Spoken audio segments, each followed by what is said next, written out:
खैबर पुख्तनख्वा तवील अरसे से दहशतगर्दी से मुतासर रहा है, जिसके बायस सकाफती सरगर्मियाँ काफ़ी हद तक महदूद हो चुकी थीं। लेकिन आज के इस अवार्ड शो ने नश्तर हाल में एक बार फिर फ़न, सकाफत और रोशनियों से इसको आबाद कर दिया है। आज की ये तकरीब अमन, सकाफत और फ़नकारों की बहाली की एक खूबसूरत अलामत नज़र आ रही है।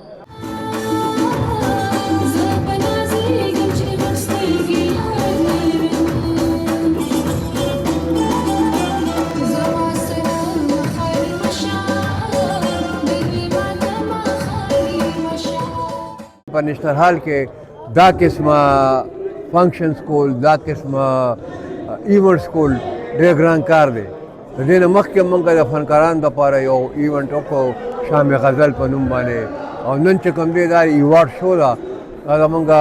शाद मालिम खोर दा अगी दा हसा उकड़ा और माशाअल्लाह ढेर खस्ता प्रोग्राम रवान दे नो ज़रूरी दा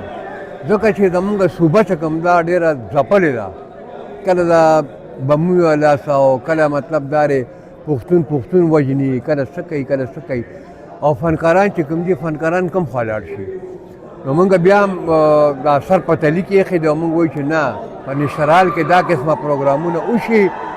छे दगले तस्ब आवाज़ुन और है कि खला खुशहालीगी मंगा आवाम खुशहालीगी जो ख्वास को माँ हुकूमत चारवा को था दास प्रोग्रामों ने चिकीगी कम अज़ कम 20 स्पॉन्सर कवई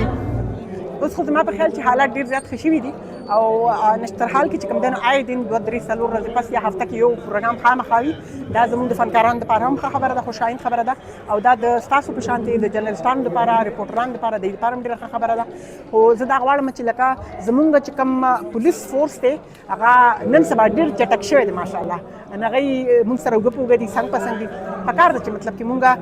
दिस इज के पखपल हम हर समुंगा द गवर्नमेंट को गुबाने ना चो ससिजन मुंग पखपल हम को दा कम चे चाच कार कर दे दुमरा ढेर मुदा लका चाहे बाबर सिफ शो सुल्तान हुसैन शो सुल्तान हुसैन बाबा शो देने अलावा ख्याल मोहम्मद उस्ताद शो देने अलावा नुशाबा भी शो या जमुंगा न्यू जनरेशन द चिकम राजी लका असमंदियार ममन तमुंगा अवार्ड द कड़े च दा राजी च दई हौसला अफजाई की जका च मुंग खो यो खपल प्लेटफॉर्म तेर को मुंगा यो खपल वक्त तेर को उस पकार च मुंगा न्यू जनरेशन ला लक शांति लारबर हु अगई उना तो अगई बहम दा सिकारू की संग च मुंग मशनान कारन के मुंग कारन چې دا एक्टिविटीज ډیر زیات په خبر کې کم شو او اوس ماشاءالله چې دا سي एक्टिविटीज کیږي د سره هنرمند نورم راځوندې شي هنرمند نور څه غواړي کوم دک غواړي چې دا سي एक्टिविटीज وي چې کوم دومره پښتنو ته د دې एक्टिविटीज د مخبه دومره د پښتنو ته دا سی انټرټینمنت به ملاويږي نو هغه به د هنرمند مملک خپل باندې پزان باندې خوشاله شي چې زه راغلی ما د خپل فن مظاهره وکم نو چې داسې ځای نه زموږ په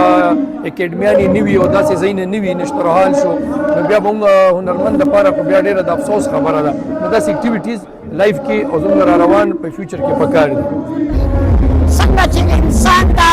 د روټۍ ضرورت دی روټۍ خوري دغه شانتې چې دا ایوارډونه کېږي داسې پروګرامونه کېږي نو په دې باندې فنکار راژوندی شي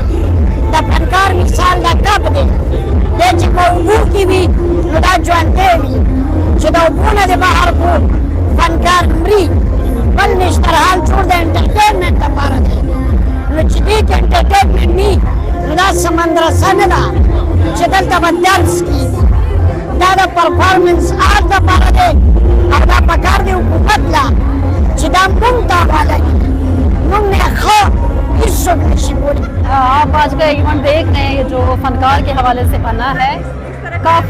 काफ़ी अवार्ड शोज़ जो है अभी बंद हो चुके हैं। काफ़ी अरसे से मैं जब से शोबिज़ में आई हूँ ऐसे इवेंट्स बहुत कम मिलते हैं देखने को, मगर आज जो इवेंट हुआ है ऐसे होना चाहिए। इससे